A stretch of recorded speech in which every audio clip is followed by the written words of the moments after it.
welcome to my tube. My name's Marge, I'm a Hilk empath, and I just like having these little talks on the way I feel about things. And, well, when I feel like that I did some videos that weren't as positive as I initially intended, I'll go back with the intention of some positivity to balance things out a little bit. I had a pretty nice meditate state, and anytime Benny let me meditate, Benny let me finish the meditate state, I'm pretty happy about that, because he don't always do that, no? Because sometimes it's his will, not mine, be done. Huh, Benzo? You're such a good boy. I just love you so much. A best friend to be in the toady. Tucker woke up today with a bit of a bellyache, some stomach discomfort, so we're just trying to be easy, and I had some extra ink, so I went and walked it off. Went on a walkabout. Get rid of some of my energy. Huh, Benzo? Good boy. Where you want to go? Where you want to go? Mostly we live in harmony. Whenever it's my discord that causes any kind of disharmony, you know, that's when I know I gotta do some work. I don't always feel like doing work. Yeah, it's always worth it, though. It's always worth it. Huh, baby? You okay, Papa Tux? Come here, Push Tux. Physical boy. Isn't that boy? He's so sweet. Yeah. Yeah. They pretty much get to do whatever they want. It's been raining the last few days, and I just have potty pads all over because I try and make them go out, and they just don't want to comply, you know, and the first part of their lives were so freaking awful from their abuse by their handlers and stuff that, what am I, you know, it's unconditional love right there. You can't get mad, you know, you can't get mad, you can't force things. I learned that the hard way. You can't force things. And if you just let things be, yes, you might have some messes to clean up more often and things like that. But if the goal is contentment, well, I think more days we reach it than not here around here. It's when I don't, you know, when I don't keep my balance and don't do the stuff I'm supposed to do to stay in balance, and then I frickin' lose my temper, and it just bothers everybody. So I try not to. I really try not to.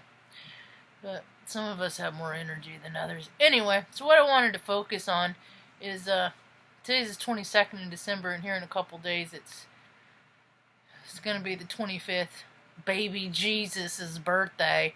Happy birthday, baby Jesus, to you. Happy birthday, baby Jesus, to you. Anyway, I don't know, Christmas ain't never really meant much to me in the same sense it's meant to a lot of people, because I haven't had a lot of freaking, you know, it was all our Christmases weren't hanging out with family, you know, talking about how much we love each other, and, you know, opening the gifts that prove how much we love each other. We didn't do that a whole lot. A lot of our Christmases were spent on a Greyhound bus from the time I was like 6 years old, 6, 7, until I was 13, somewhere around there, until I just didn't want it. It just wasn't even worth the trip, you know. It wasn't worth the trip when I was a kid, but courts don't listen to kids. They don't care, you know. So, but I learned a lot of valuable lessons, you know, because when we were on those buses, a lot of times, frickin', we watched people that wanted to be around each other that would go through any lengths just to be in each other's company, you know. And what better place to prove that is on a bus, you know. And I learned a lot of lessons, learned about punctuality on those buses, saw many people get left behind. You know, they weren't messing around. They had a schedule to stick to, and if other people didn't follow it, they weren't going to finish their destination. What's the matter, Benno? And let's see. He's so licky. I'm trying. It just tells me he's a little nervous about something. So I just need to calm him down. It's okay, bud. It's okay.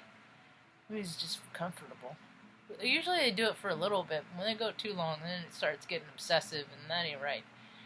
Then I need to look at that. Anyway, he's fine. It does it comfy. They just had their afternoon snack, so everybody's ready for a little zen. So I learned about punctuality. Learned about people, you know, wanting to be around each other instead of having to be around each other. Learned about gosh, I learned how to meditate, because for staring out a window for hours and hours, I used to just watch the the freaking scenery. My eyes would follow the mountain ranges, and that was like put me in a meditate state, you know. And I learned how to talk to people, you know, read people of who you want, who, you know, because I had a lot more freedom to learn how to use my discernment of talking to strangers, because not all strangers are bad. Some of them are. Some of them are very dangerous, and you have no business talking to them. Some of them are just fine. You know, they just have stories too, and some people like telling them. Some people don't. And so for a lot of the blessings that came weren't actually on Christmases. You know, a lot of the blessings that I've received around the holidays, and I always now when I look at it, I think about it's more of the feeling of the winter solstice that I like. It's more of that and what it was supposed to originally represent, and gratitude, and you know, everybody coming together in communion and potlucks and feasting and all that stuff, you know, in communion, you know. And somehow I think people got a better idea of impose their ideas on it, and then turned everything, you know, weird, but whatever. The initial spirit of things, you know, the heart of things. And I believe that we're coming into the time that the heart of things is what's really going to matter. You know, it's the any idea or business, things like that, come from a heart space of greed, it ain't going to succeed. But the ones that comes from the heart space of love, you know, and wanting to contribute to things in a collective, in a positive way, those are gonna succeed a little bit more in life. I started to tell a story the other night about a Christmas. I think it was 1994. A buddy of mine. This is all. I mean, I'm such a fool, you know, and it's just because I don't have my own relatives and stuff.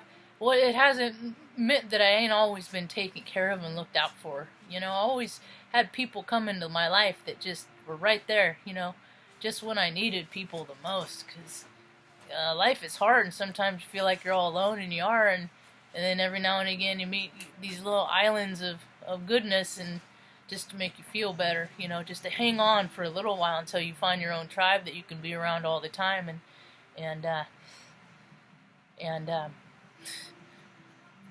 life is just better with communal living. Anyway, so this one particular year, my buddy, he had he'd gotten a trip to Japan. His parents got him for Christmas because his sister was over there, and she was doing a dance show over there like they do in Vegas, but only it was in Japan. So she was over there dancing, shaking her tail feathers, and he got a trip over there, and he left me his Mustang 5.0 convertible, and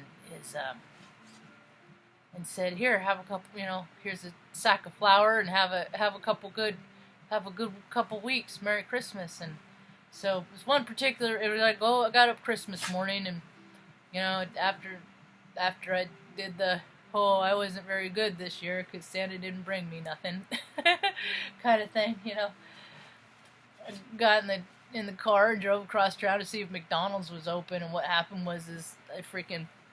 The place I worked at a Mexican restaurant called Chevy's, and I pulled up to a stoplight, and you all right? He's just being a clown. I pulled up to a stoplight, and then I hear my name, and I look over, and it was my friend Rosa, and she worked at the same restaurant that I worked at, but she didn't need to because her family already owned a restaurant. Restaurant that her family owned is called Nello's, and it's, as far as I know, it's still open and ready, and it's the place that everybody would take their prom dates and stuff like that, special occasions, anniversaries, things like that, you know. And she's like, "Marge, where are you going?" And I was like, "I was going to McDonald's." She's like, "Forget that, come over to my family's restaurant." And so I followed her to a restaurant and ended up having a nice prime rib dinner that night, you know, with her family. And thing about this is you know, I just always, I make everything awkward just because I don't know, I'm not used to being in situations like that. I wasn't then. More now I can have a conversation with anybody about anything, you know, so I make things less awkward now. People are just, and now things, it's a lot easier. you know, and people are making their own like friendsgivings, and they're doing their own family things with their chosen family, you know, and that's what I'm trying to do. I'm trying real hard to find my chosen family, people that I want to be around, that want to be around me too. Yeah, and I know they're there, and I know it's coming, so I'm not really too worried about it. So that was a cool story that happened on Christmas, and then there's all kinds of good stuff that happens. You know, it's just that day. It's just people put so much precedence, and because they have an idea of how they want things to be, and then when things don't line up with their idea of how they want it, then frickin' here comes the disappointment. You know, and I understand the astrology of it. I understand the astrology in frickin' winter is hard, man. That's why it makes winter darker, you know, because the lessons that frickin' that you gotta learn, there's a lot of the shadow stuff. And I was frickin'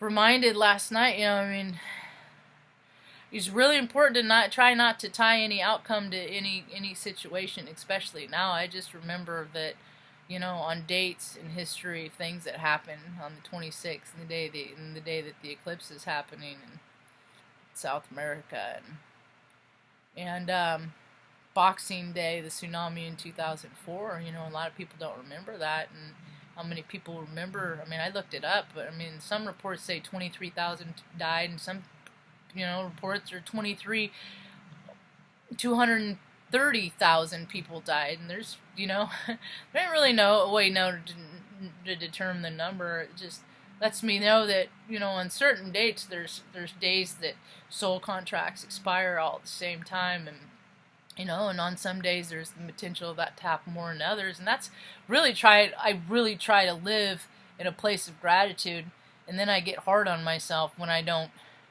can't see that and take it with me and find good in all things. Sometimes I go out in the world and I look for the good, and then I don't see it, and then it's like, what's wrong with me? Because I'm the one that creates the world. How come I keep, you know, what am I not doing right? And then it's the self-blame. I can do that, and then, you know, it's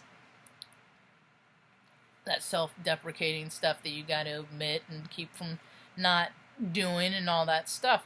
But so the holiday season it's not my least favorite time. I learned a lot. You know, I had a lot of really cool opportunities to freaking not hate Christmas. And I don't hate Christmas, the holiday. I just hate all the consumerism related to it.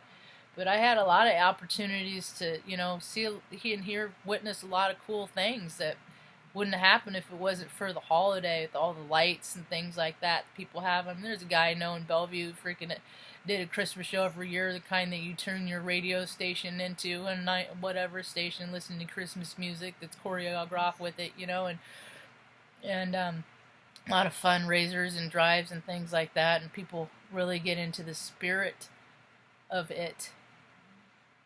I just would like to see that spirit last all year round a little bit more, is all. Anyway, that's all I got for now. Hope you have a rad evening. Peace.